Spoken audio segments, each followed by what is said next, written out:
আম্মা যাইতেছে। আব্বা আমি দেখছি নয়ন কাকার সাথে করে বাইকে যাইতে। আরে কি কো? আপনার মাইয়া ঠিকই দেখছে ভাইয়া। এই ঘটনা নতুন করে বলার কি আছে? আমরা তো সবসময় দিই নষ্টমী একটা সীমা আছে। বউরে ঠিক মতো রাখতে পারে না, আবার বিদেশ যায় করে খাওয়া। রোজিনা কই গেছিলে তুমি? কাজ ছিল, বাইরে গেছিলাম। নয়নের সাথে কি কাজ সেটা আমি জানতে চাইতেছি। কি কাজ মানে? নয়ন আমার দেবর লাগে। দুজন বিদেশে ছিল, বিপদ আপদে ওই আমার কাছে আসছে, তাই ওটা নিয়ে বাইরে গেছি। সমস্যা কি? এই তো লজ্জা করে না, স্বামী থাকতে পরপুরুষের সাথে বাইকে ঘুরো।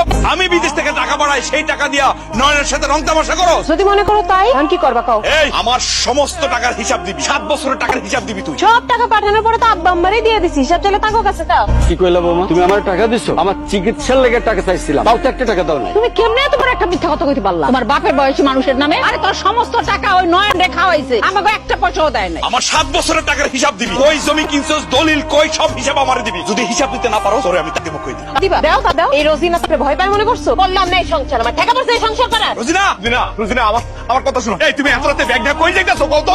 তুমি আমারে দিবা কইছো? দাও তালাক দাও। কইতেছো তুমি? আল্লাহর কথা শুনে মনে খুব খুশি হইতাছো। আচ্ছা এরকম একটা মাসুম বাচ্চা রেখে তুমি কই যাইতাছো কত? জেনে মন চায় মানে যাবো, তোমার কি? তুমি না আমার কাছ থেকে হিসাব চাইছিলা, আমি তোমার কোনো হিসাবও দিতে পারবো না, তোমার সংসারও করব না। কেন হিসাব দিতে পারবো না? কেন হিসাব দিতে পারবো না? বিদেশে কি আমি কষ্ট করে টাকা পাঠাই নাই? আমি কি চুরি করে টাকা পাঠাইছি? টাকার হিসাব দিতে সমস্যা কি তোমার? কি হইছে রে? এত রাতে চিল্লাচিল্লি করতেছিস কেন? আরে বৌমা, তুমি ব্যাগ লয়ে এত রাতে কই যাও? আব্বা সেই বাড়িতে থাকতে চাইতেছে না, আমার লগে সংসারও করতে চাইতেছে না। আপনার পোলা না আমার দিতে চাইছে, এখন দেখ না তালাক। আমিও চাই দেখ। আম্মা তুমি আমার ছেড়ে কই যাবা? তুমি কোথাও যাও না আম্মা।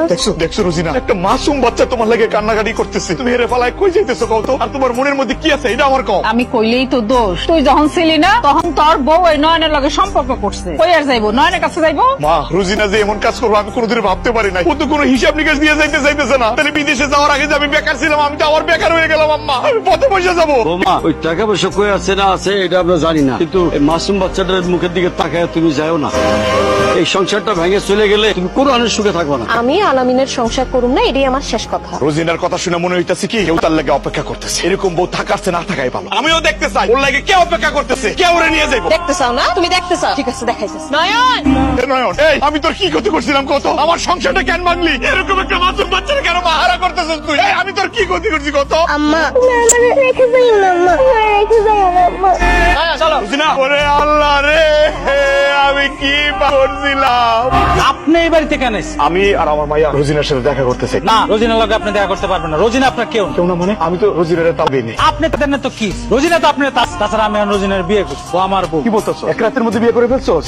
আপনি এখন আর আমার স্বামী না, আমার নতুন স্বামী নয়ন। কি তুমি আমার ডিপে দিলা? একটা বারো কি আয়নার কথা তোমার মনে পড়লো না? তুমি কেমনে পারলা এত সুন্দর একটা সংসার ছেড়ে চলে আইতে? আমি তো তোমার নিতে আইছি। দেখো তোমার কোনো হিসাব দেওয়া লাগবে না। এই অবুজ মায়ের কথা চিন্তা করে তুমি আমার লগে চলো। তুমি নয়নটা দিয়ে দাও, তাও আমি তোমার মাইনে নেব। আপনি কি এগুলো খেলা ভাবতেছেন? আমি নয়নের সাথে খুব সুখে শান্তিতে আছি। আপনার আমি তাড়িয়ে দিছি, আপনার কাছে আর আমি ফিরে যাবো না। আপনার মায়ের নিয়ে যান। আম্মা তুমি আমার অস্বীকার করলা?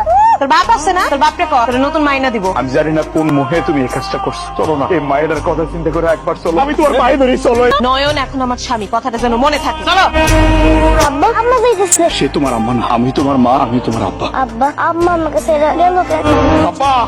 আব্বা বাড়িতে আছে? জামাই বাবাজি, তুমি কান্তাছো কেন? কি হইছে? আব্বা আমার তো সর্বনাশ হয়ে গেছে। রোজিনা তো বাড়ি ছেড়ে চলে গেছে। ও কইছে আমার লগে সংসার করবো না। কি কইছো? দুধের মতো একটা নিষ্পাপ বাচ্চা রাইখা কোথায় চলে গেছে? কই গেছে? আর আয়না কই? আয়নার আমি স্কুলে দিয়ে আইছি। রোজিনা তো পাশের বাড়ি নয় নামের এক ছেলের বিয়ে করে বলাইছে। আমার দিয়ে দিছে আব্বা। কি কইছো? তোমার কত কিছু হয়ে গেছে, তুমি আমার আগে জানাও নাই কে? আব্বা আপনারা আমি কেমনে জানাবো? ঘটনা তো ঘটছে রাতের বেলায় তো চলে গেছে। আব্বা আমি বিদেশ থেকে অনেক টাকা পয়সা পাঠাইছি, একটা টাকারও সে হিসাব দিতে পারে নাই। তারপর আমি কিছু মনে করি নাই, খালি আমার মেয়েটার চেহারাটার দিকে তাকাই সব ভুলে গেছে। আব্বা দেমনে পারেন আপনার মেয়েটারে ফিরাই না দেন। আমার আর কোনো কিছু দরকার নাই, আমি ওর লোকেই সংসার করতে চাই। আব্বা আব্বা আমি আর স্কুলে যাব না। স্কুলে না গেলে পড়ালেখা করবো কেমনি? ডাক্তার ইঞ্জিনিয়ার কেমনি হইবা? হ্যাঁ আব্বা আমি আর পড়ালেখা করব না। আমার স্কুলে বন্ধুরা আমারে কইছে আমার মা নাকি অন্য লোকের সাথে চলে গেছে। আমার নাকি মা নাই, আমি নাকি এতিম। কে বলছে তুমি এতিম? আমি আছি না, তোমার আব্বা আছে না? বাপ থাকলে মেয়ে কোনোদিন এতিম হয়? তোমার বন্ধুরা ভুল বলছে। আমি এখন তোমার স্কুলে নিয়ে যাবো, গিয়ে তো সব বন্ধুদের বলবো যে তুমি এতিম না, তোমার আব্বা আছে। হ্যাঁ